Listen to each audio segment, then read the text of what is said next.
Super prime ನೈನ್ಗೆ ಸ್ವಾಗತ. ನಾನು ಹರಿಪ್ರಸಾದ್. ಇವತ್ತಿನ ಇಡೀ ದಿವಸದ ಪ್ರಮುಖ ಸುದ್ದಿಗಳನ್ನು ಸೂಪರ್ ಪ್ರೈಮ್ನಲ್ಲಿ ನಿಮಗೆ ತೋರಿಸ್ತಾ ಹೋಗ್ತೀನಿ. ಯಾವೆಲ್ಲ ಸುದ್ದಿಗಳಿದಾವೆ ಅನ್ನೋದನ್ನು ನಿಮಗೆ ಮೊದಲು ಹೇಳ್ತೀನಿ. ಬುಧವಾರದಿಂದ ಸರ್ಕಾರಿ ಬಸ್ಗಳು ಬರುತ್ತೋ ಇಲ್ವೋ ಅನ್ನೋದರ ಬಗ್ಗೆ ಯಾವುದೇ ಗ್ಯಾರಂಟಿ ಇಲ್ಲ. ಸರ್ಕಾರ ಬಾಕಿ ವೇತನ ಕೊಟ್ಟಿಲ್ಲ ಅಂತ ಮುಷ್ಕರಕ್ಕೆ ಕರೆ ಕೊಟ್ಟಿದ್ದಾರೆ. ಈಗ ಸಿಎಂ ಏನು ಮಾಡ್ತಾರೆ ಅನ್ನುವಂತಹ ಕುತೂಹಲ ಇದ್ದೇ ಇದೆ. ಇನ್ನು ಕರ್ನಾಟಕದ ಕಾಂಗ್ರೆಸ್ ಸರ್ಕಾರಕ್ಕೆ 3 ವರ್ಷ ತುಂಬುತ್ತಾ ಇದೆ. ಅದಕ್ಕೆ ನಾಳೆ ತುಮಕೂರಲ್ಲಿ ಸಮಾವೇಶವನ್ನು ನಡೆಸ್ತಾ ಇದ್ದಾರೆ. ಇನ್ನೊಂದು ಕಡೆ ಕೇರಳದಲ್ಲೂ ಕಾಂಗ್ರೆಸ್ ಸರ್ಕಾರ ರಚನೆ ಆಗಿದೆ. ಹಾಗೆಯೇ ರಾಜ್ಯದಲ್ಲಿ ಅಕಾಲಿಕ ಮಳೆ ಸೃಷ್ಟಿಸಿರುವಂತಹ ಅವಾಂತರಗಳು ಒಂದೋ ಎರಡೋ ಅಲ್ವೇ ಅಲ್ಲ, ಸಾವಿರಾರು ಎಕರೆ ಬೆಳೆ ಹಾಳಾಗಿದೆ. 4-5 ಜನ ಸತ್ತಿದ್ದಾರೆ. ಮನೆಗಳು, ವಿದ್ಯುತ್ ಕಂಬಗಳು ಎಷ್ಟೆಷ್ಟು ಬಿದ್ದಿವೆ ಅನ್ನೋದ್ರ ಬಗ್ಗೆ ನಾನು ಲೆಕ್ಕವನ್ನು ಕೂಡ ನಿಮಗೆ ತೋರಿಸ್ತೀನಿ. ಇನ್ನು ಪ್ರಧಾನಿ ಮೋದಿ ವಿದೇಶಿ ಪ್ರವಾಸ ಭಾರತಕ್ಕೆ ಭರ್ಜರಿ ಲಾಭ ತರ್ತಾ ಇದೆ. ಇಂಧನ ಭದ್ರತೆ, ಎಐಗೆ ಹೆಚ್ಚು ಆದ್ಯತೆ ಸಿಗ್ತಾ ಇದೆ. ಇನ್ನೊಂದು ಕಡೆ ಪ್ರಧಾನಿ ಮೋದಿ ಅವರಿಗೆ 32ನೇ ಅಂತಾರಾಷ್ಟ್ರೀಯ ಪುರಸ್ಕಾರ ಒಲಿದಿದೆ. ಇದರಲ್ಲಿ ಸರ್ಕಾರ ಮತ್ತು ಸಾರಿಗೆ ನೌಕರರ ಕಾಳಗ ಬಂದ್ ಆಗುವಂತಹ ಹಂತಕ್ಕೆ ಬಂದಿದೆ. ಬುಧವಾರದಿಂದ ಬಸ್ಗಳನ್ನೆಲ್ಲ ನಿಲ್ಲಿಸಿ ಸಾರಿಗೆ ನೌಕರರು ಹೋರಾಟ ನಡೆಸೋದಕ್ಕೆ ತೀರ್ಮಾನವನ್ನು ಮಾಡಿದ್ದಾರೆ. ನಮ್ಮ ಬೇಡಿಕೆಗಳನ್ನು ಸರ್ಕಾರ ಈಡೇರಿಸ್ತಾ ಇಲ್ಲ ಅಂತ ಬಸ್ ಬಂದ್ ಮಾಡೋದಕ್ಕೆ ನಿರ್ಧರಿಸಿದ್ದಾರೆ. ಸಾರಿಗೆ ನೌಕರರು ಮುಷ್ಕರ ನಡೆಸೋದಕ್ಕೆ ಕಾರಣ ಅವರ ಬೇಡಿಕೆಗಳು, ಅವುಗಳು ಈಡೇರ್ತಾ ಇಲ್ಲ ಅನ್ನುವಂಥದ್ದು. ಆದರೆ ಸರ್ಕಾರ ಈಗಾಗಲೇ ಅರ್ಧಕರ್ಧ ಬೇಡಿಕೆಗಳನ್ನು ಈಡೇರಿಸಿದೆ. ಆದರೂ ಸಾರಿಗೆ ಸಂಘಟನೆಗಳು ಇವಕ್ಕೆ ಒಪ್ಪಿಗೆಯನ್ನು ಸೂಚಿಸ್ತಾ ಇಲ್ಲ. ನೌಕರರು ಕೇಳಿರುವಂಥದ್ದು ಏನೆಲ್ಲ ಅನ್ನೋದನ್ನು ನಾವಿಲ್ಲಿ ಗಮನಿಸ್ತಾ ಹೋದಾಗ ಹೇಗಿದೆ ಇಲ್ಲಿ ಸಮಸ್ಯೆ ಅನ್ನೋದು ಕೂಡ ಅರ್ಥ ಆಗುತ್ತೆ. ಈಗಾಗಲೇ ನೌಕರರು ಕೇಳ್ತಾ ಇರುವಂಥದ್ದು 38 ತಿಂಗಳುಗಳ ಹಿಂಬಾಕಿಯನ್ನು ನಮಗೆ ಕೊಡಬೇಕು ಅನ್ನುವಂಥದ್ದನ್ನು ನೌಕರರು ಕೇಳ್ತಾ ಇದ್ದಾರೆ. ಆದರೆ ರಾಜ್ಯ ಸರ್ಕಾರ 26 ತಿಂಗಳ ಹಿಂಬಾಕಿಯನ್ನು ಕೊಡ್ತೀವಿ ಅಷ್ಟೇ ಅನ್ನೋದನ್ನು ಹೇಳ್ತಾ ಇದ್ದಾರೆ. ಆದರೆ ನೌಕರರು ಕೇಳ್ತಾ ಇರುವಂತಹ ಅಂಶಗಳಿಗೆ ಬಂದಾಗ 38 ತಿಂಗಳ ಹಿಂಬಾಕಿ ಕೊಡಬೇಕು ಅನ್ನೋಂಥದ್ದು ನೌಕರರು ಕೇಳ್ತಾ ಇರುವಂಥದ್ದು, 26 ತಿಂಗಳ ಹಿಂಬಾಕಿಯನ್ನು ಇವರು ಕೊಡ್ತಾ ಇದ್ದಾರೆ. ಹಾಗೆಯೇ 26 ತಿಂಗಳ ಹಿಂಬಾಕಿಯನ್ನು ನೀವು ಕೊಡೋದಿದ್ರೆ ಅದನ್ನು ಒಟ್ಟಿಗೆ ಕೊಡಿ. ಈಗ 11 ತಿಂಗಳದ್ದು ಆಮೇಲೆ ಬಾಕಿ ಕೊಡ್ತೀವಿ ಅಂತ ಹೇಳುವಂಥದ್ದು ರಾಜ್ಯ ಸರ್ಕಾರದ ನಿಲುವಾದರೆ ಅವ್ರು ಕೇಳ್ತಾ ಇದ್ದು ಒಂದೇ ಬಾರಿ ಕೊಡಿ, ನೀವು 26 ತಿಂಗಳದ್ದು ಕೊಡ್ತೀರಿ, ಒಂದೇ ಬಾರಿ ಕೊಡಿ. ಜನವರಿ 2024ರಿಂದ 25% ವೇತನ ಹೆಚ್ಚಳ ಮಾಡಬೇಕು ಅಂತೇಳಿ ಕೇಳ್ತಾ ಇದ್ದಾರೆ. ಆದರೆ ಸರ್ಕಾರ ಹೇಳ್ತಾ ಇದೆ ಮಾರ್ಚ್ 2025ರ ಮೂಲ ವೇತನದ ಮೇಲೆ ಹೆಚ್ಚಳ ಮಾಡ್ತೀವಿ ಅನ್ನೋದನ್ನು ರಾಜ್ಯ ಸರ್ಕಾರ ಹೇಳ್ತಾ ಇದೆ. ಆದರೆ ನೌಕರರು ಕೇಳ್ತಿರೋಂಥ ಮೂಲ ವೇತನವನ್ನು 25% ಜಾಸ್ತಿ ಮಾಡಲೇಬೇಕು ಅಂತೇಳಿ. ಆದರೆ ರಾಜ್ಯ ಸರ್ಕಾರ ಈಗಾಗಲೇ ಅದರ ಅರ್ಧದಷ್ಟು ಅಂದರೆ 12.5% ವೇತನ ಪರಿಷ್ಕರಣೆ ಮಾಡಿದ್ದೀವಿ, ಮಾಡೋದಕ್ಕೆ ನಿರ್ಧರಿಸಿದ್ದೀವಿ ಅನ್ನೋದನ್ನು ಹೇಳಿದ್ದಾರೆ. ಇನ್ನು ನಗದು ರಹಿತ ಚಿಕಿತ್ಸೆಗೆ ವಿಮೆ ಸಿಗಬೇಕು ಅನ್ನುವಂಥದ್ದನ್ನು ಅವರು ವಿವರಿಸ್ತಾ ಇದ್ದಾರೆ. ಆದರೆ ಪರಿಶೀಲನೆ ಆಗ್ತಾ ಇದ್ದು ಆದಷ್ಟು ಬೇಗ ಅದರ ಬಗ್ಗೆ ಆದೇಶವನ್ನು ಮಾಡ್ತೀವಿ ಅಂತೇಳಿ ರಾಜ್ಯ ಸರ್ಕಾರ ಹೇಳಿದೆ. ನೌಕರರಿಗೆ ಆಗ್ತಾ ಇರುವಂತಹ ಕಿರುಕುಳವನ್ನು ನಿಲ್ಲಿಸಬೇಕು ಅಂತೇಳಿ ಕೇಳ್ತಾ ಇದ್ದಾರೆ. ಆದರೆ ಅದಕ್ಕೆ ಬೇಕಾದಂತಹ ಸಮಿತಿಯನ್ನು ಮಾಡ್ತೀವಿ, ದೂರು ಕೊಟ್ಟರೆ ಕ್ರಮ ಜರುಗಿಸ್ತೀವಿ ಅನ್ನೋದನ್ನು ಕೂಡ ಹೇಳಿದ್ದಾರೆ. ಹಾಗೆಯೇ ಅಗತ್ಯ ಬಿದ್ದಾಗ ನಮ್ಮ ಹಕ್ಕಿನ ರಜೆ ಕೊಡಬೇಕು ಅನ್ನೋದನ್ನು ನೌಕರರು ಕೇಳ್ತಾ ಇದ್ದಾರೆ. ಆಯಿತು ನೋಡೋಣ, ಸಮಸ್ಯೆ ಏನೂ ಆಗೋದಿಲ್ಲ ಅಂತ ಹೇಳಿ ಸರ್ಕಾರವು ಕೂಡ ಈ ವಿಚಾರದಲ್ಲಿ ಹೇಳಿದೆ. ಅಂದರೆ ಬಹುತೇಕ ವಿಚಾರಗಳಲ್ಲಿ ಒಪ್ಪಿಗೆ ಇದೆ ಎರಡೂ ಕಡೆಯಲ್ಲಿ. ಆದರೆ ಬಹಳ ಮುಖ್ಯವಾಗಿರುವಂಥದ್ದು ವೇತನದ ವಿಚಾರಕ್ಕೆ ಸಂಬಂಧಪಟ್ಟಂತೆ ಇನ್ನೂ ಕೂಡ ಹಗ್ಗಜಗ್ಗಾಟ ಮುಂದುವರೆದಿದೆ. ಹೀಗೆ 1 ವರ್ಷದಿಂದಲೂ ಕೂಡ ಸಾರಿಗೆ ನೌಕರರು ಬೇಡಿಕೆಗಳ ಪಟ್ಟಿನ ಕೊಡ್ತಾನೇ ಇದ್ರು. ಆಗಿಂದು ಸರ್ಕಾರ ಅಳೆದು ತೂಗಿ ಸಮಾಧಾನ ಮಾಡ್ತಾ ಇತ್ತು. ಆದರೆ ಇವತ್ತು ರಾಜಿ ಸಂಧಾನ ಸಭೆ ನಡೆದಿದೆ. ಆದರೆ ಆ ಸಭೆ ಮುರಿದು ಬಿದ್ದಿದೆ. ಸರ್ಕಾರಕ್ಕೆ ನಾಳೆ ಮಧ್ಯಾಹ್ನದವರೆಗೆ ಸಾರಿಗೆ ನೌಕರರು ಅವರ ಸಂಘಟನೆಯವರು ಡೆಡ್ಲೈನನ್ನು ಕೊಟ್ಟಿದ್ದಾರೆ. ಸಂಧಾನ ಸಭೆಯಲ್ಲಿ ಇವತ್ತು ಕಾರ್ಮಿಕ ಆಯುಕ್ತರ ಮನವಿಯನ್ನು ಮಾಡಿದ್ರು. ಅವರ ನೇತೃತ್ವದಲ್ಲಿ ಸಭೆ ನಡೆಯಿತು. ಮುಷ್ಕರದಿಂದ ಕೋಟ್ಯಾಂತರ ಜನರಿಗೆ ಸಮಸ್ಯೆ ಆಗುತ್ತೆ ಅಂತ ವಿವರಿಸುವಂತಹ ಕೆಲಸವನ್ನು ಮಾಡಿದ್ರು. ಆದರೆ 38 ತಿಂಗಳ ಹಿಂಬಾಕಿ ಸಿಗದೆ ನಮಗೂ ಕೂಡ ಕಷ್ಟ ಆಗ್ತಿದೆ ಅಂತೇಳಿ ನೌಕರರ ಕಡೆಯಿಂದ ಹೇಳಿದ್ದಾರೆ. ಇನ್ನು ಸಾರಿಗೆ ನಿಗಮಗಳಲ್ಲಿ ಆರ್ಥಿಕ ಸಮಸ್ಯೆ ಇದೆ ಅನ್ನುವಂಥದ್ದನ್ನು ಹೇಳಿದ್ದಾರೆ. ಆದರೆ 1.15 ಲಕ್ಷ ನೌಕರರ ಕುಟುಂಬಕ್ಕೂ ಕೂಡ ಆರ್ಥಿಕ ಸಮಸ್ಯೆ ಇದೆ ಅನ್ನುವಂಥದ್ದು ಹೋರಾಟಗಾರರ ನಿಲುವು. ಈಗ 11 ತಿಂಗಳ ಹಿಂಬಾಕಿ ಕೊಟ್ಟಿದ್ದೀವಲ್ಲ, ಇನ್ನು 15 ತಿಂಗಳ ಹಿಂಬಾಕಿನೂ ತಕ್ಷಣ ರಿಲೀಸ್ ಮಾಡಿ ಅಂತ ಹೇಳ್ಕೊಂಡು ನೌಕರರು ಹೇಳ್ತಿದ್ದಾರೆ. ಇವರು 11 ತಿಂಗಳು ಕೊಟ್ಟಿದ್ದೀವಿ ಅಂತ ಹೇಳ್ತಾರೆ, ನೀವು ಇನ್ನೂ 15 ತನಕ ಕೊಡಿ ಅಂತ ಕೇಳ್ತಿದ್ದಾರೆ. ಅದು ನನ್ನ ಕೈಲಿಲ್ಲ, CM ಅವರು ನಿರ್ಧರಿಸಬೇಕು ಅಂತೇಳಿ ಸರ್ಕಾರದ ಕಡೆಯಿಂದ ಹೇಳಿದರೆ CM ಜೊತೆಗೂ ಕೂಡ ನೀವು ಮೀಟಿಂಗನ್ನು ನಡೆಸಿ ನಾವು ಕೂಡ ಬರ್ತೀವಿ ಅಂತ ಹೇಳಿದ್ದಾರೆ. ಅದಕ್ಕೆ CM ಅವರು ಬ್ಯುಸಿ ಇದ್ದಾರೆ, ನಾಳೆ ಕಾರ್ಯಕ್ರಮಗಳು ಬೇರೆ ಇದ್ದಾವೆ. ಹಾಗಾಗಿ 25ಕ್ಕೆ ಸಭೆ ಮಾಡೋಣ ಅಂತ ಸರ್ಕಾರದ ಕಡೆಯಿಂದ ಹೇಳಿದರೆ ಅದು ಆಗೋದೇ ಇಲ್ಲ. ನಾಳೆ ಮಧ್ಯಾಹ್ನದ ಒಳಗಡೆ ಟೈಮ್ ಫಿಕ್ಸ್ ಮಾಡಬೇಕು ಅಂತ ಹೇಳಿ ಸಾರಿಗೆ ನೌಕರರು ಪಟ್ಟು ಹಿಡಿದಿದ್ದಾರೆ. ಹಾಗಾದರೆ ಎಸ್ಮಾ ಮುಂದುವರಿಸ್ತೀವಿ ಅಂತ ಹೇಳಿದ್ದಾರೆ ಸರ್ಕಾರದ ಕಡೆಯಿಂದ. ನೀವು ಎಸ್ಮಾ ಅಂತ ಹೇಳಿ ನಮಗೆ ಬೆದರಿಕೆ ಹಾಕಬೇಡಿ ಅಂತೇಳಿ ನೌಕರರು ಹೇಳ್ತಾ ಇದ್ದಾರೆ. ಬೇಡಿಕೆ ಈಡೇರಿಸಿ ಕೆಲಸಕ್ಕೆ ಬರದೇ ಇದ್ದರೆ ವೇತನವನ್ನು ಕಡಿತಗೊಳಿಸಬೇಕಾಗತ್ತೆ ಅಂಥೇಳಿ ಸರ್ಕಾರ ಎಚ್ಚರಿಕೆಯನ್ನು ಕೊಟ್ಟರೆ ನಮ್ಮನ್ನು ಹೆದರಿಸಿದರೆ ಮುಷ್ಕರ ಇನ್ನೂ ಕೂಡ ತೀವ್ರಗೊಳ್ಳುತ್ತೆ ಅಂತ ಹೇಳಿ ನೌಕರರು ಹೇಳ್ತಾ ಇದ್ದಾರೆ. ಹೀಗೆ ಸರ್ಕಾರ ಮತ್ತು ನೌಕರರ ನಡುವೆ ಹಗ್ಗಜಗ್ಗಾಟ ಮುಂದುವರೆದಿದೆ. ಇವತ್ತು ನಡೆದ ರಾಜಿ ಸಂಧಾನ ವಿಫಲವಾಗಿದೆ. ನಾಳೆಯೊಳಗೆ ನಮ್ಮ ಬೇಡಿಕೆ ಈಡೇರಿಸಬೇಕು, ಇಲ್ಲಾಂದರೆ ಮುಖ್ಯಮಂತ್ರಿ ಹಾಗೂ ಸಾರಿಗೆ ಸಚಿವರು ಇಷ್ಟು ದಿನ ಎಲ್ಲ ಬೇಡಿಕೆಯನ್ನು ಎಷ್ಟು ದಿನಗಳಲ್ಲಿ ಎಲ್ಲ ಬೇಡಿಕೆಗಳನ್ನು ಈಡೇರಿಸ್ತೀವಿ ಅನ್ನೋದನ್ನು ಹೇಳಬೇಕು. ಇಲ್ಲದೆ ಹೋದರೆ ನಾವು ಮುಷ್ಕರ ಮಾಡೋದು ಗ್ಯಾರಂಟಿ ಅಂತ ನೌಕರರ ಸಂಘದವರು ಹೇಳ್ತಾ ಇದ್ದಾರೆ. ಮುಖ್ಯಮಂತ್ರಿಗಳ ಲೆವೆಲಲ್ಲಿ ಮತ್ತು ಮುಖ್ಯಮಂತ್ರಿಗಳ ಲೆವೆಲಲ್ಲಿ ಮೀಟಿಂಗ್ ಕರೆದು ಇತ್ಯರ್ಥ ಮಾಡಿದ್ರೆ ನಾವು ಸಮಾಧಾನ ಆಗುವಂಥ ಒಂದು ರೀತಿಯಲ್ಲಿ ಬೇಡಿಕೆ ಇತ್ಯರ್ಥ ಆಯಿತು ಅಂದರೆ ಮುಷ್ಕರನೇ ಇರಲ್ಲ. ಅದ್ರ ಬದಲು ನೀವು ಡಾಡ್ಜ್ ಮಾಡಿ ಮುಷ್ಕರ ಮುಂದೆ ಹಾಕಿ ಅಂತ ಹೇಳಿದ್ರೆ ಯಾವುದೇ ಕಾರಣಕ್ಕೂ ನಾವು ಒಪ್ಪೋದಿಲ್ಲ ಅಂತ ಹೇಳಿ ಭಾಳ ಸ್ಪಷ್ಟವಾಗಿ ಅವ್ರಿಗೆ ತಿಳಿಸಿದ್ದೀವಿ. ಮತ್ತೆ ನೆಕ್ಸ್ಟ್ ಮೀಟಿಂಗ್ ಅವ್ರೀಗ ನಾವು ಸಾರಿಗೆ ಮಂತ್ರಿಗಳ ಗಮನಕ್ಕೆ ತಗೊಂಡ್ಬಂದು ಮೀಟಿಂಗ್ನ ವ್ಯವಸ್ಥೆ ಮಾಡ್ತೀವಿ ಅಂತ ಹೇಳಿ ಹೋಗಿದ್ದಾರೆ. ಸಾಧ್ಯ ಆದರೆ ಸಿಎಂ ಮೀಟಿಂಗ್ನ ಕೂಡ ವ್ಯವಸ್ಥೆ ಮಾಡಬಹುದು ಅವರು. ಹೀಗೆ ಸಾರಿಗೆ ನೌಕರರ ಮನವೊಲಿಸುವಂತಹ ಕೆಲಸವನ್ನ ಸರ್ಕಾರ ಈ ಕ್ಷಣವೂ ಕೂಡ ಮಾಡ್ತಾನೆ ಇದೆ. ಯಾವಾಗ ಬೇಕಿದ್ರೂ ಸಿಎಂ ಸಾರಿಗೆ ಸಂಘಟನೆಯವ್ರನ್ನ ಕರೆಸಿ ಸಭೆಯನ್ನ ಮಾಡಬಹುದು. ಆದರೆ ಯಾವ ಸ್ವರೂಪದಲ್ಲಿ ಈ ಸಮಸ್ಯೆಗೆ ಪರಿಹಾರ ಸಿಗುತ್ತೆ ಅನ್ನೋದನ್ನ ನೋಡಬೇಕು. ಇನ್ನು ರಾಜ್ಯ ಕಾಂಗ್ರೆಸ್ ಸರ್ಕಾರ ಅಧಿಕಾರಕ್ಕೆ ಬಂದು ಮೇ 20ಕ್ಕೆ 3 ವರ್ಷ ಪೂರೈಸ್ತಾ ಇದೆ. ಈ 3ನೇ ವರ್ಷದ ಸಂಭ್ರಮವನ್ನು ಆಚರಿಸುವುದಕ್ಕೆ ತುಮಕೂರಿನಲ್ಲಿ ನಾಳೆ ದೊಡ್ಡದಾದಂತಹ ಸಾಧನಾ ಸಮಾವೇಶವನ್ನು ಆಯೋಜನೆ ಮಾಡಲಾಗಿದೆ. ನಾಳೆ ತುಮಕೂರಿನ ಜೂನಿಯರ್ ಕಾಲೇಜು ಮೈದಾನದಲ್ಲಿ ಕಾಂಗ್ರೆಸ್ ಸರ್ಕಾರದ ಸಾಧನಾ ಸಮಾವೇಶ ನಡೆಯಲಿದೆ. ಈ 3 ವರ್ಷಗಳಲ್ಲಿ ಕಾಂಗ್ರೆಸ್ ಸರ್ಕಾರ ಮಾಡಿರ್ತಕ್ಕಂತಹ ಸಾಧನೆಗಳು ಏನೇನು, ಗ್ಯಾರಂಟಿ ಯೋಜನೆಗಳು ಹೇಗೆ ದೇಶಕ್ಕೆ ಮಾದರಿಯಾಗಿವೆ ಅನ್ನೋದನ್ನು ಜನರ ಮುಂದಿಡುವಂತಹ ಪ್ರಯತ್ನವನ್ನು ಕಾಂಗ್ರೆಸ್ ನಾಯಕರುಗಳು ಮಾಡಬಹುದು. ಜೊತೆಗೆ ರಾಜ್ಯದ 1,52,000 ಫಲಾನುಭವಿಗಳಿಗೆ ಭೂ ಗ್ಯಾರಂಟಿ ಅಡಿಯಲ್ಲಿ ಹಕ್ಕುಪತ್ರ ವಿತರಣೆಯೂ ಕೂಡ ನಡೆಯಲಿದೆ. ಸಾರ್ಥಕ ಸೇವೆಗಳ ಸಮರ್ಪಣೆ ಅನ್ನುವಂತಹ ಹೆಸರಿನಲ್ಲಿ ಈ ಸಮಾವೇಶವನ್ನು ಆಯೋಜನೆ ಮಾಡಲಾಗಿದ್ದು 2 ಲಕ್ಷ ಜನ ಸೇರುವಂತಹ ನಿರೀಕ್ಷೆ ಇದೆ. ಹೀಗಾಗಿ ಬಂದವರಿಗೆಲ್ಲ ಊಟ, ನೀರು, ವಾಹನಗಳ ವ್ಯವಸ್ಥೆಯನ್ನು ಮಾಡಲಾಗಿದೆ. ಭದ್ರತೆಗೆ 5 ಜಿಲ್ಲೆಗಳಿಂದ 2,000ಕ್ಕೂ ಹೆಚ್ಚು ಪೊಲೀಸರನ್ನು ನಿಯೋಜಿಸಲಾಗಿದೆ. ನಾಳೆಯ ಸಾಧನಾ ಸಮಾವೇಶಕ್ಕೆ ಕಾಂಗ್ರೆಸ್ನ ರಾಷ್ಟ್ರೀಯ ಅಧ್ಯಕ್ಷರಾಗಿರುವಂತಹ Mallikarjuna Kharge, CM Siddaramaiah, DCM DK Shivakumar, ಗೃಹ ಸಚಿವ ಪರಮೇಶ್ವರ್ ಸೇರಿದಂತೆ ಎಲ್ಲ ಸಚಿವರು, ಕಾಂಗ್ರೆಸ್ ಶಾಸಕರು, ಕಾರ್ಯಕರ್ತರು ಸಾಕ್ಷಿಯಾಗಲಿದ್ದಾರೆ. ಸರ್ಕಾರದ 3 ವರ್ಷಗಳ ಸಾಧನೆಗಳನ್ನೆಲ್ಲ ಜನರ ಮುಂದಿಡೋದಕ್ಕಷ್ಟೇ ಸಮಾವೇಶ ಮಾಡ್ತಾ ಇಲ್ಲ. ಸಮಾವೇಶದ ನಡೆಸ್ತಾ ಇರುವಂಥದ್ದೇ ಇನ್ನೂ ಹಲವು ಕಾರಣಗಳ ಸುತ್ತಲೂ ಕೂಡ ಚರ್ಚೆಗೆ ಕಾರಣ ಆಗಿದೆ. ಇಲ್ಲಿ ಬಹಳ ಮುಖ್ಯವಾಗಿ ದೇಶಾದ್ಯಂತ ಗ್ಯಾರಂಟಿಗಳು ಹೇಗೆ ಜಾರಿ ಆಗ್ತಿದೆ ಅನ್ನುವಂಥದ್ರ ಬಗ್ಗೆ ಚರ್ಚೆ ಆಗುತ್ತೆ. ಆ ಕಾರಣಕ್ಕಾಗಿ ನಾಳೆಯ ಸಮಾವೇಶದಲ್ಲಿ ಅದಕ್ಕೆ ಒತ್ತು ಕೊಟ್ಟು ಮಾತಾಡ್ಬೋದು. ಇನ್ನು ಸ್ಥಳೀಯ ಸಂಸ್ಥೆಗಳ ಚುನಾವಣೆಯನ್ನು ಗೆಲ್ಲುವ ಟಾಸ್ಕ್ ನೀಡುವಂಥದ್ದು ತಮ್ಮ ಕಾರ್ಯಕರ್ತರಿಗೆ ಹೇಳುವಂಥದ್ದು, ನಾಯಕರುಗಳಿಗೆ ಹೇಳುವಂಥದ್ದು, ಶಾಸಕರುಗಳಿಗೆ ಹೇಳುವಂಥದ್ದು ಇದು ನಡೆಯುತ್ತೆ. ಹಾಗೆಯೇ ನಾಯಕತ್ವ ಬಿಕ್ಕಟ್ಟು ಪಕ್ಷದಲ್ಲಿಲ್ಲ ಅನ್ನುವಂಥದ್ದನ್ನ ತೋರಿಸುವ ಉದ್ದೇಶವೂ ಕೂಡ ಇದರ ಹಿನ್ನೆಲೆಯಲ್ಲಿದೆ. ಯಾಕಂದರೆ ನಾವು ಒಗ್ಗಟ್ಟಾಗಿದ್ದೀವಿ, ಒಂದಾಗಿದ್ದೀವಿ, ಜೊತೆಯಾಗಿದ್ದೀವಿ, ಎಲ್ಲ ಕೆಲಸ ಜೊತೆಲೇ ಮಾಡ್ತಿದ್ದೀವಿ ಅಂತ ಹೇಳ್ಕೊಳ್ಬೋದು. ಇನ್ನು ಕುರ್ಚಿ ಕಚ್ಚಾಟ ಅಂತಿರುವ ವಿಪಕ್ಷಗಳಿಗೆ ಒಗ್ಗಟ್ಟಿನ ಸಂದೇಶವನ್ನು ಅವರು ಕೊಡ್ತಾ ಇದ್ದಾರೆ. ಆದರೆ ಏನೇ ಸಂದೇಶ ಕೊಟ್ಟರು ಕೂಡ ಪದೇ ಪದೇ ಇವರದೇ ಶಾಸಕರು ಆಡ್ತಾ ಇರುವಂತಹ ಮಾತುಗಳಿಗೆ ಯಾರು ಉತ್ತರ ಕೊಡ್ತಾರೆ ಅನ್ನೋಂಥದ್ದು ನೋಡಬೇಕು. ಹಾಗೆಯೇ ನೀಟ್ ವಿಚಾರ ಇರ್ಬೋದು, ಬೆಲೆ ಏರಿಕೆ ವಿಚಾರ ಇರ್ಬೋದು, ಇವುಗಳನ್ನು ಪ್ರಸ್ತಾಪಿಸಿ ಕೇಂದ್ರ ಸರ್ಕಾರದ ವಿರುದ್ಧ ಸಮರವನ್ನು ಸಾರಬಹುದು, ವಾಗ್ದಾಳಿಯನ್ನು ನಡೆಸಬಹುದು. ಹಾಗೆಯೇ ರಾಜ್ಯ ಬಿಜೆಪಿ ಮತ್ತು JDS ಮೈತ್ರಿ ಉದ್ದೇಶಗಳನ್ನು ಈ ವೇದಿಕೆಯನ್ನು ಬಳಸಿಕೊಂಡು ಜನರ ಮುಂದಿಡುವಂತಹ ಪ್ರಯತ್ನವನ್ನು ಕಾಂಗ್ರೆಸ್ ನಾಯಕರುಗಳು ಮಾಡಬಹುದು.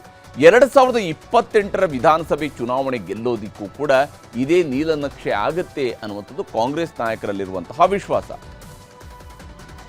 ಇದು ಸರ್ಕಾರಿ ಕಾರ್ಯಕ್ರಮ, ಪಕ್ಷದ ಕಾರ್ಯಕ್ರಮ ಅಲ್ಲ. ಎಲ್ಲರನ್ನೂ ಕೂಡ ನಾವು ಆಹ್ವಾನ ಮಾಡಿದ್ದೇವೆ. 224 ಜನ ಶಾಸಕರು, 75 ಜನ MLCಗಳು, 28 ಜನ MP ಗಳು ಎಲ್ಲರನ್ನೂ ಕೂಡ ಆಹ್ವಾನ ಮಾಡಿದ್ದೇವೆ. ಹೀಗೆ ಸರ್ಕಾರ ಎಲ್ಲರನ್ನೂ ಕರೆದು ಈ ಒಂದು ಸಾಧನಾ ಸಮಾವೇಶ ಮಾಡ್ತಿದೆ ಅಂತ ಹೇಳಿ.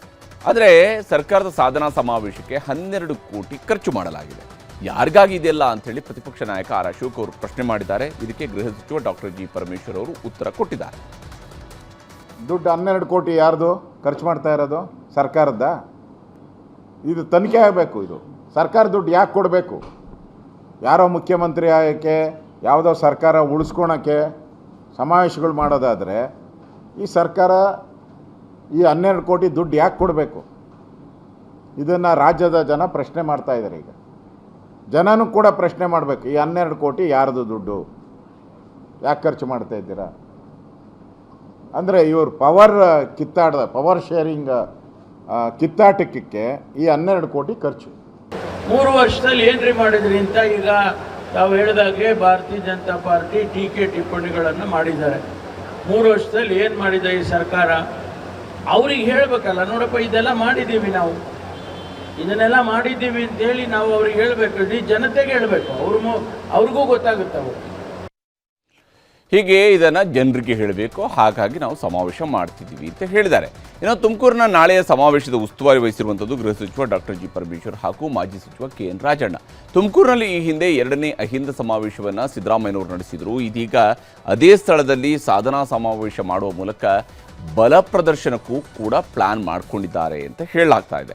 ರಾಜ್ಯ ಕಾಂಗ್ರೆಸ್ಗೆ ಸಿದ್ದರಾಮಯ್ಯನವರು ಅನಿವಾರ್ಯ ಅನ್ನುವ ಸಂದೇಶವನ್ನು ರವಾನೆ ಮಾಡಿ ಉಳಿದ ಅವಧಿಗೂ CM ಆಗಿ ಮುಂದುವರಿಸಬೇಕು ಅನ್ನುವಂತಹ ಸಂದೇಶ ಮುಟ್ಟಿಸುವಂತಹ ರಾಜಕೀಯ ತಂತ್ರಗಾರಿಕೆ ಇದರಲ್ಲಿ ಅಡಗಿದೆ.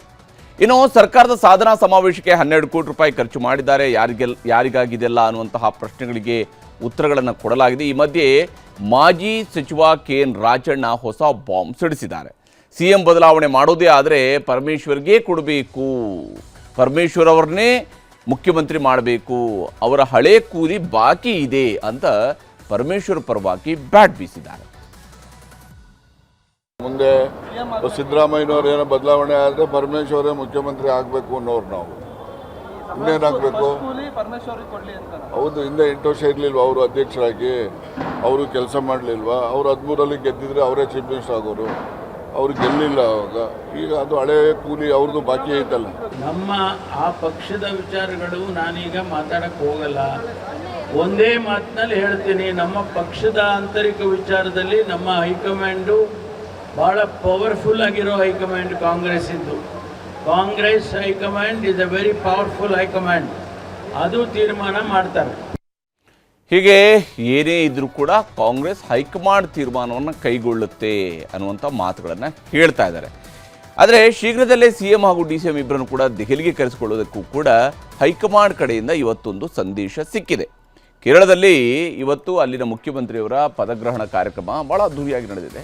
ಇದೇ ಕಾರ್ಯಕ್ರಮದಲ್ಲಿ ಕಾಂಗ್ರೆಸ್ನ ಹೈಕಮಾಂಡ್ ನಾಯಕರ ಜೊತೆಗೆ ಇವತ್ತು CM ಹಾಗೂ DCM ಒಂದಷ್ಟು ಮಾತುಕತೆಯನ್ನು ಕೂಡ ನಡೆಸಿದ್ದಾರೆ. ಪ್ರಮಾಣ ವಚನ ಕಾರ್ಯಕ್ರಮಕ್ಕೂ ಮುಂಚಿತವಾಗಿ ರಾಹುಲ್ ಗಾಂಧಿಯವರನ್ನ CM ಸಿದ್ದರಾಮಯ್ಯನವರು ಭೇಟಿಯಾಗಿ ಒಂದಿಷ್ಟು ಚರ್ಚೆ ಮಾಡಿದ್ದಾರೆ. ರಾಜ್ಯ ರಾಜಕಾರಣ ಸೇರಿದಂತೆ ಸರ್ಕಾರದ ಕಾರ್ಯನಿರ್ವಹಣೆ ಬಗ್ಗೆ ಚರ್ಚೆಯನ್ನು ಮಾಡಿದ್ದಾರೆ. CM ಜೊತೆಗೆ ಮಾತುಕತೆ ನಡೆಸುವಾಗ ವಿಲ್ ಮೀಟ್ ಯು ಸೂನ್ ಅಂತ ರಾಹುಲ್ ಗಾಂಧಿ ಹೇಳಿದ್ದಾರೆ. ಹೀಗಾಗಿ CMಗೆ ಸದ್ಯದಲ್ಲೇ ದೆಹಲಿಗೆ ಬುಲಾವ್ ಬರಬಹುದು ಅನ್ನುವಂತಹ ಸುಳಿವು ಸಿಕ್ಕಿದೆ.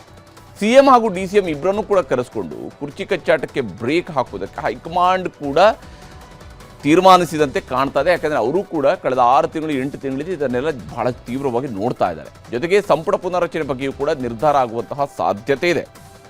ಇಲ್ಲಿ ಕಾಂಗ್ರೆಸ್ನವರು ಯಾವ ಸ್ವರೂಪದಲ್ಲಿ ಈ ಒಂದು ವ್ಯವಸ್ಥೆಯನ್ನು ಸರಿಪಡಿಸ್ಕೊಳ್ತಾರೆ, ಅಲುಗಾಡ್ತಿರುವಂತಹ ಕುರ್ಚಿಯನ್ನು ಗಟ್ಟಿ ಮಾಡ್ತಾರೆ ಅನ್ನೋದನ್ನು ನೋಡಬೇಕು. ಮುಂದಿನ ಸುದ್ದಿ ಕಡೆಗೆ ಹೋಗೋಣ. ಕಾದ ಕಾವಲಿ ಅಂತಾಗಿದ್ದಂತಹ ಕರುನಾಡಿಗೆ ವರುಣ ಕೃಪೆಯನ್ನೇನೋ ತೋರಿದ್ದಾನೆ. ಆದರೆ ಇದು ಕೃಪೆ ಅನ್ನೋದಕ್ಕಿಂತ ಹೆಚ್ಚಾಗಿ ರುದ್ರ ನರ್ತನವಾಗಿಯೂ ಕೂಡ ಮಾರ್ಪಟ್ಟಿದೆ. ರಾಜ್ಯಾದ್ಯಂತ ಸುರಿತಿರುವಂತಹ ಮುಂಗಾರು ಪೂರ್ವ ಮಳೆಯ ಆರ್ಭಟ ಬಹಳ ಜೋರಾಗಿದೆ. ಬೆಂಗಳೂರಿನ ಕೆಲ ಕಡೆ ಧಾರಾಕಾರವಾಗಿ ಮಳೆ ಸುರಿದಿದೆ. ಕಾರ್ಪೊರೇಷನ್ ಸರ್ಕಲ್, ರಾಜಾಜಿನಗರ, ಯಶವಂತಪುರ, ಮಲ್ಲೇಶ್ವರ ಸೇರಿದಂತೆ ನಗರದ ಹಲವು ಕಡೆಗಳಲ್ಲಿ ಬಿರುಗಾಳಿ ಸಹಿತ ಮಳೆಯಾಗಿದ್ದು ಮರಗಳು ಬಿದ್ದು ವಾಹನ ಸಂಚಾರಕ್ಕೆ ಸಮಸ್ಯೆ ಎದುರಾಗಿತ್ತು. ಹಾಗೆಯೇ ಶಿವಮೊಗ್ಗದ ಗ್ರಾಮಾಂತರ ಭಾಗದಲ್ಲೂ ಕೂಡ ಮಳೆಯಿಂದಾಗಿ ಸಾಕಷ್ಟು ಅವಾಂತರಗಳಾಗಿದ್ದಾವೆ. ಮತ್ತೂರು, ಸೋಗಾನೆ, ಮಂಡೇನಕೊಪ್ಪ, ಕಾಚಿನಕಟ್ಟೆ ಗ್ರಾಮಗಳಲ್ಲಿ ಮಳೆಯಿಂದ ಮರ, ವಿದ್ಯುತ್ ಕಂಬಗಳು ನೆಲಕಚ್ಚಿವೆ. ಸೋಗಾನೆಯಲ್ಲಿ 100ಕ್ಕೂ ಹೆಚ್ಚು ಅಡಿಕೆ ಮರಗಳು ಧರೆಗುರುಳಿದರೆ ಹಲವು ಮನೆಗಳ ಶೀಟ್ಗಳು ಕೂಡ ಹಾರಿ ಹೋಗಿವೆ. ಇನ್ನು ಹಾವೇರಿಯ ಕೂನಬೇವು ಗ್ರಾಮದಲ್ಲಿ ಸಿಡಿಲು ಬಡಿದು ಎತ್ತು ಸಾವಿಗೀಡಾಗಿದೆ. ಹಾವೇರಿಯಲ್ಲಿ ಬಿರುಗಾಳಿ ಸಹಿತ ಮಳೆಗೆ 1,000 ಹೆಕ್ಟೇರ್ ಪ್ರದೇಶದಲ್ಲಿ ಬೆಳೆದಿದ್ದ ಭತ್ತದ ಬೆಳೆ ನಾಶವಾಗಿದೆ. ಹಾನಿಯಾದ ಸ್ಥಳಗಳಿಗೆ ಜಿಲ್ಲಾಡಳಿತದ ತಂಡ ಭೇಟಿ ನೀಡಿ ಪರಿಶೀಲನೆಯನ್ನು ಕೂಡ ನಡೆಸಿದೆ. ಹಾಗೆಯೇ ಹುಬ್ಬಳ್ಳಿಯಲ್ಲೂ ಕೂಡ ಇವತ್ತು ಬಿರುಗಾಳಿ ಸಹಿತ ಮಳೆಯಾಗಿದ್ದು ಚಂದ್ರಶೇಖರ್ ಕೋಗನೂರು ಅವರಿಗೆ ಸೇರಿದಂತಹ ಅಡಿಕೆ ತೋಟಕ್ಕೆ ಸಂಪೂರ್ಣವಾಗಿ ಹಾನಿಯಾಗಿದೆ. ಇನ್ನು ಕೆಲವೆಡೆ ಬಿರುಗಾಳಿಗೆ ಸೋಲಾರ್ ಪ್ಯಾನಲ್ಗಳು ಕೂಡ ಹಾರಿ ಹೋಗಿದ್ದಾವೆ. ಹಾಗೆಯೇ ಸ್ಟೇಡಿಯಂ ಮೇಲ್ಛಾವಣಿಯೇ ಕಿತ್ತು ಹೋದಂತಹ ಘಟನೆ ಕಲಬುರಗಿ ಜಿಲ್ಲೆಯ ಜೇವರ್ಗಿ ಪಟ್ಟಣದಲ್ಲಿ ನಡೆದಿದೆ. ಕಳೆದ 10 ತಿಂಗಳ ಹಿಂದೆಯಷ್ಟೇ ಇದು ಉದ್ಘಾಟನೆಯಾಗಿತ್ತು. ಸ್ಟೇಡಿಯಂ ಬಳಿಯಲ್ಲಿ ಬಿರುಗಾಳಿ ಮಳೆಗೆ ಆ ಒಂದು ಸ್ಟೇಡಿಯಂ ಸಂಪೂರ್ಣವಾಗಿ ನೆಲಸಮವಾಗಿದೆ. ಗದಗ ಜಿಲ್ಲೆಯ ಮುಂಡ್ರಗಿ ರಸ್ತೆಯಲ್ಲಿ ಗಾಳಿ ಸಹಿತ ಭಾರೀ ಮಳೆಗೆ ಶೆಡ್ನ ಮೇಲ್ಛಾವಣಿ ಹಾರಿ ಹೋಗಿದೆ. ಶೆಡ್ನಲ್ಲಿ ವಾಸವಾಗಿದ್ದ ಕಳಕಪ್ಪ ಹಾಗೂ ಫಕೀರಮ್ಮ ದಂಪತಿ ಅದೃಷ್ಟವಶಾತ್ ಪ್ರಾಣಾಪಾಯದಿಂದ ಪಾರಾಗಿದ್ದಾರೆ. ಇನ್ನೊಂದು ಕಡೆ ಗದಗದ ಹೊಸೂರ ಗ್ರಾಮದಲ್ಲಿ ಸುರಿದ ಮಳೆಗೆ ಶಾಲೆ ಹಾಗೂ ಮನೆಗಳ ಶೀಟ್ಗಳು ಹಾರಿ ಹೋಗಿವೆ. ಪ್ರಧಾನಮಂತ್ರಿ ನರೇಂದ್ರ ಮೋದಿಯವರು 5 ದಿನಗಳ ವಿದೇಶಿ ಪ್ರವಾಸಕ್ಕೆ ತೆರಳಿದ್ರು. ಈ ಸಂದರ್ಭದಲ್ಲಿ ಭಾರತಕ್ಕೆ ಭರಪೂರ ಕೊಡುಗೆಗಳನ್ನು ತರ್ತಾ ಇದ್ದಾರೆ. ಅರಬ್ ದೇಶದಿಂದ 5 ಲಕ್ಷ ಕೋಟಿ ರೂಪಾಯಿಗಳ ಬಂಡವಾಳ ಹೂಡಿಕೆಗೆ ಈಗಾಗಲೇ ಒಪ್ಪಿಗೆಯನ್ನು ಪಡ್ಕೊಂಡಿರುವಂತಹ ಪ್ರಧಾನಮಂತ್ರಿಯವರು ಇವತ್ತು ಸ್ವೀಡನ್, ನಾರ್ವೆ ದೇಶಗಳ ಜೊತೆಗೂ ಕೂಡ ಭರ್ಜರಿ ಒಪ್ಪಂದಗಳನ್ನು ಮಾಡಿಕೊಂಡಿದ್ದಾರೆ. ಪಂಚರಾಷ್ಟ್ರಗಳ ಪ್ರವಾಸದಲ್ಲಿರುವ ಪ್ರಧಾನಿ ಮೋದಿ ನಾರ್ವೆ ದೇಶಕ್ಕೆ ಭೇಟಿ ನೀಡಿದ್ದಾರೆ. ಈ ವೇಳೆ ಓಸ್ಲೋದಲ್ಲಿ ನಾರ್ವೆ ಪ್ರಧಾನಿ ಜೋನಾಸ್ ಗಹರ್ ಸ್ಟೋರ್ ಅವರ ಜೊತೆಗೆ ಪ್ರಧಾನಿ ಮೋದಿಯವರು ಸಭೆ ನಡೆಸಿದರು. ಉಭಯ ದೇಶಗಳ ಸಂಬಂಧದ ಕುರಿತು ಸಭೆಯಲ್ಲಿ ಮಹತ್ವದ ಚರ್ಚೆ ನಡೆದಿದೆ. ಇನ್ನು ನಾಳೆ ಓಸ್ಲೋದಲ್ಲಿ ನಡೆಯಲಿರುವ 3ನೇ ಭಾರತ ನಾರ್ಡಿಕ್ ಶೃಂಗಸಭೆಯಲ್ಲಿ ಪ್ರಧಾನಿ ಮೋದಿಯವರು ಭಾಗವಹಿಸಲಿದ್ದಾರೆ. ಪ್ರಧಾನಮಂತ್ರಿ ನರೇಂದ್ರ ಮೋದಿ ಅವರಿಗೆ ನಾರ್ವೆ ಸರ್ಕಾರ ತನ್ನ ದೇಶದ ಅತ್ಯುನ್ನತ ನಾಗರಿಕ ಪ್ರಶಸ್ತಿಯನ್ನು ನೀಡಿ ಗೌರವಿಸಿದೆ. ನಾರ್ವೆ ದೇಶದ ಅತ್ಯುನ್ನತ ಗೌರವವಾದ grand cross of the royal Norwegian merit ಪುರಸ್ಕಾರವನ್ನು ನೀಡಿ ಗೌರವಿಸಲಾಗಿದೆ. ಇದಕ್ಕೂ ಮೊದಲು ಸ್ವೀಡನ್ ದೇಶದ ಅತ್ಯುನ್ನತ ಪುರಸ್ಕಾರಕ್ಕೂ ಕೂಡ ಪ್ರಧಾನಿ ಮೋದಿಯವರು ಭಾಜನರಾದರು. ಅಂದಹಾಗೆ ನಾರ್ವೆ ದೇಶದ ಭೇಟಿಗೂ ಮೊದಲು ಪ್ರಧಾನಿ ಮೋದಿಯವರು ಸ್ವೀಡನ್ ಜೊತೆಗೆ 5 ಮಹತ್ವದ ಒಡಂಬಡಿಕೆಗಳಿಗೆ ಸಹಿ ಹಾಕಿದರು. ಒಂದು, ಜಂಟಿ ನಾವೀನ್ಯತೆಗೆ ಪಾಲುದಾರಿಕೆಯನ್ನು ಹೊಂದುವಂಥದ್ದು. ಭಾರತ ಮತ್ತು ಸ್ವೀಡನ್ ಭೇಟಿಯ ಸಮಯದಲ್ಲಿ ಭಾರತ ಸ್ವೀಡನ್ ಜಂಟಿ ನಾವೀನ್ಯತೆ ಪಾಲುದಾರಿಕೆ 2.0 ಅನ್ನು ಪ್ರಾರಂಭಿಸಿವೆ. ಎರಡೂ ದೇಶಗಳು ವರ್ಚುವಲ್ ಆಗಿ ಭಾರತ ಸ್ವೀಡನ್ ಜಂಟಿ ವಿಜ್ಞಾನ ಮತ್ತು ತಂತ್ರಜ್ಞಾನ ಕೇಂದ್ರವನ್ನು ಸ್ಥಾಪಿಸುವುದರ ಕಡೆಗೆ ಮುಂದಾಗಲಿವೆ. ಇನ್ನು AI ಮತ್ತು ತಂತ್ರಜ್ಞಾನದ ಒಪ್ಪಂದಕ್ಕೂ ಕೂಡ ಸಹಿ ಹಾಕಲಾಗಿದೆ. ಭಾರತ ಸ್ವೀಡನ್ ತಂತ್ರಜ್ಞಾನ ಮತ್ತು ಕೃತಕ ಬುದ್ಧಿಮತ್ತೆಯ ಕಾರಿಡಾರ್ ಅನ್ನು ಜಂಟಿಯಾಗಿ ಅಭಿವೃದ್ಧಿಪಡಿಸುವಂತಹ ನಿರ್ಧಾರಕ್ಕೆ ಬಂದಿವೆ. ಕೈಗಾರಿಕೆಗಳು, ಸ್ಟಾರ್ಟ್ಅಪ್ಗಳು ಮತ್ತು ಸಂಶೋಧನಾ ಸಂಸ್ಥೆಗಳಲ್ಲೂ ಕೂಡ AI ಪಾಲುದಾರಿಕೆ ಇರಲಿದೆ. ಹಾಗೆ 3ನೇದು, ಭಾರತ ಮತ್ತು ಸ್ವೀಡನ್ ಮುಂದಿನ 5 ವರ್ಷಗಳಲ್ಲಿ ದ್ವಿಪಕ್ಷೀಯ ವ್ಯಾಪಾರ ಮತ್ತು ಹೂಡಿಕೆಯನ್ನು ದ್ವಿಗುಣಗೊಳಿಸುವ ಮಹತ್ವಾಕಾಂಕ್ಷೆಯ ಒಪ್ಪಂದವನ್ನು ಮಾಡಿಕೊಂಡಿವೆ. ಇದರಿಂದಾಗಿ ಭಾರತದ ಮೇಕ್ ಇನ್ ಇಂಡಿಯಾ ಕಾರ್ಯಕ್ರಮಕ್ಕೆ ಹೆಚ್ಚಿನ ಬಲ ಸಿಗಲಿದೆ. ಭಾರತ ಮತ್ತು ಸ್ವೀಡನ್ ನಡುವೆ SME ಹಾಗೂ ನವೋದ್ಯಮ ವೇದಿಕೆಯನ್ನು ಅಭಿವೃದ್ಧಿಪಡಿಸಲು ಎರಡೂ ದೇಶಗಳು ಒಪ್ಪಿಕೊಂಡಿವೆ. ವಿಶೇಷವಾಗಿ ಯುವಜನರಿಗೆ ಹೆಚ್ಚಿನ ಉದ್ಯೋಗಾವಕಾಶ ಸೃಷ್ಟಿಸುವುದಕ್ಕಾಗಿ ಸ್ಟಾರ್ಟ್ಅಪ್ಗಳಿಗೆ ಹೆಚ್ಚಿನ ಒತ್ತು ಸಿಗುವಂತಹ ನಿರೀಕ್ಷೆ ಇದೆ. ಇನ್ನು ಭಾರತ ಹಾಗೂ ಸ್ವೀಡನ್ ನಡುವೆ ಟ್ಯಾಗೋರ್ ಸ್ವೀಡನ್ ಉಪನ್ಯಾಸ ಸರಣಿಯನ್ನು ಸ್ಥಾಪಿಸುವುದಾಗಿ ಘೋಷಿಸಿವೆ. ಇದರಿಂದ ಎರಡೂ ದೇಶಗಳ ನಡುವೆ ಸಾಂಸ್ಕೃತಿಕ ಸಂಬಂಧಗಳು ಬಲಗೊಳ್ಳಲಿವೆ. ಈಗ ರಾಜ್ಯ, ದೇಶ, ವಿದೇಶಗಳ ಮತ್ತಷ್ಟು ಪ್ರಮುಖ ಸುದ್ದಿಗಳನ್ನು ಕ್ವಿಕ್ ಆಗಿ ನೋಡ್ತಾ ಹೋಗೋಣ. ಜೈಲಿನ ಒಳಗೆ ಕುಟುಂಬಸ್ಥರ ಭೇಟಿಗೆ ಕೊಲೆ ಆರೋಪಿ ದರ್ಶನ್ಗೆ ಅವಕಾಶ ಸಿಕ್ಕಿದೆ. ಸುಪ್ರೀಂ ಕೋರ್ಟ್ನಲ್ಲಿ ಜಾಮೀನು ಅರ್ಜಿ ವಜಾದ ಬಳಿಕ ತನ್ನ ಪತ್ನಿ, ಮಗ ಜೈಲಿನ ಒಳಗೆ ಬರಲು ಭೇಟಿಯಾಗೋದಕ್ಕೆ ಅವಕಾಶ ನೀಡಿ ಅಂತ ಜೈಲಧಿಕಾರಿಯವರಿಗೆ ದರ್ಶನ್ ಅವರು ಪತ್ರ ಬರೆದಿದ್ರು. ಪತ್ನಿ ವಿಜಯಲಕ್ಷ್ಮಿ ಕೂಡ ಜೈಲು DG ಅವರನ್ನ ಭೇಟಿಯಾಗಿ ಮನವಿಯನ್ನು ಸಲ್ಲಿಸಿದರು. ಅದರಂತೆ ನಾಳೆ ಜೈಲು ಭೇಟಿಗೆ ಅವಕಾಶ ಸಿಕ್ಕಿದೆ. ಜೈಲು ಅಧಿಕಾರಿಗಳ ಅನುಮತಿಯ ಆಧಾರದಲ್ಲಿ ನಾಳೆ ಪರಪ್ಪನ ಅಗ್ರಹಾರ ಜೈಲಿನಲ್ಲಿ ತನ್ನ ಕುಟುಂಬದ 5 ಸದಸ್ಯರನ್ನ ದರ್ಶನ್ ಭೇಟಿಯಾಗಲಿದ್ದಾರೆ. 30 ನಿಮಿಷಗಳ ಕಾಲ ಜೈಲಿನಲ್ಲಿ ದರ್ಶನ್ ಭೇಟಿಗೆ ಅವಕಾಶ ಸಿಕ್ಕಿದೆ. ಈ ವೇಳೆ ಕುಟುಂಬಸ್ಥರು ಹಣ್ಣು, ಮನೆ ಆಹಾರ ಕೊಂಡೊಯ್ಯಬಹುದಾಗಿದೆ. ಈ ವೇಳೆ ಖುದ್ದು ಜೈಲು DG ಅಲೋಕ್ ಕುಮಾರ್ ಕೂಡ ನಿಗಾ ವಹಿಸಲಿದ್ದಾರೆ. ಬೆಂಗಳೂರಿನ ಕೆಪಿಸಿಸಿ ಕಚೇರಿಯಲ್ಲೇ ಕಾಂಗ್ರೆಸ್ನ ಯುವ ಕಾರ್ಯಕರ್ತರ ಮಧ್ಯೆ ಮಾರಾಮಾರಿ ನಡೆದಿದೆ. ಯೂತ್ ಕಾಂಗ್ರೆಸ್ ಕಾರ್ಯಕರ್ತರ ಸಭೆಯಲ್ಲಿ ಹೊಡೆದಾಟವಾಗಿದೆ. ಈ ವೇಳೆ ಅಧ್ಯಕ್ಷ ಮಂಜುನಾಥ್ ಗೌಡ ಕೂಡ ಸ್ಥಳದಲ್ಲೇ ಇದ್ದರು. ಕೆಲ ಪದಾಧಿಕಾರಿಗಳಿಗೆ ಕೊಟ್ಟಿದ್ದಕ್ಕೆ ದೀಪಿಕಾ ರೆಡ್ಡಿ ಬಣದಿಂದ ಆಕ್ರೋಶ ವ್ಯಕ್ತವಾಗಿದೆ. ಯುವ ಕಾಂಗ್ರೆಸ್ ರಾಜ್ಯಾಧ್ಯಕ್ಷ HS ಮಂಜುನಾಥ್ ವಿರುದ್ಧ ಕಾಂಗ್ರೆಸ್ ಕಾರ್ಯಕರ್ತೆ ದೀಪಿಕಾ ರೆಡ್ಡಿ ಸಿಡಿದೆದ್ದಿದ್ದಾರೆ.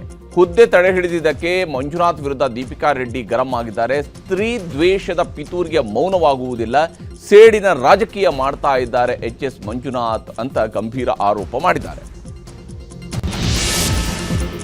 ಬಹುಕೋಟಿ ವಂಚನೆ ಆರೋಪಿ ಶಿವಾನಂದ ನೀಲಣ್ಣವರನ್ನ ಕೋರ್ಟ್ 10 ದಿನಗಳ ಕಾಲ CID ಕಸ್ಟಡಿಗೆ ನೀಡಿದೆ. ಹೀಗಾಗಿ ಹೆಚ್ಚಿನ ವಿಚಾರಣೆಗಾಗಿ ಆರೋಪಿಯನ್ನು ಬೆಳಗಾವಿಯಿಂದ ಬೆಂಗಳೂರಿಗೆ ಕರೆತರಲಾಗಿದೆ. 35,000 ಜನರು ಹಣವನ್ನು ಠೇವಣಿ ಇಟ್ಟಿದ್ದಾರೆ. ಟ್ರಯಲ್ ನಡೆದು ಸತ್ಯಾಂಶ ಬರುತ್ತೆ ಅಂತ ಶಿವಾನಂದ್ ಪರ ವಕೀಲರು ಹೇಳಿದ್ದಾರೆ. ಪೋಕ್ಸೋ ಪ್ರಕರಣದಲ್ಲಿ 2ನೇ ದಿನ ವಚನಾನಂದ ಸ್ವಾಮೀಜಿ ವಿಚಾರಣೆ ನಡೆಸಲಾಗಿದೆ. ನಿನ್ನೆ ವಿಚಾರಣೆ ನಡೆಸಿದ್ದಂತಹ ಹರಿಹರ ಗ್ರಾಮೀಣ ಪೊಲೀಸರು ನಾಳೆಯೂ ವಿಚಾರಣೆಗೆ ಬರುವಂತೆ ನೋಟಿಸ್ ಕೊಟ್ಟಿದ್ದಾರೆ. ಅದರಂತೆ ಇಂದು ವಿಚಾರಣೆಗೆ ಹಾಜರಾದಂತಹ ಸ್ವಾಮೀಜಿಯವರನ್ನ PSI ಮಂಜುಳಾ ಹಾಗೂ CPI ಸುರೇಶ್ ಸಗ್ರಿ ವಿಚಾರಣೆಗೆ ಒಳಪಡಿಸಿದರು.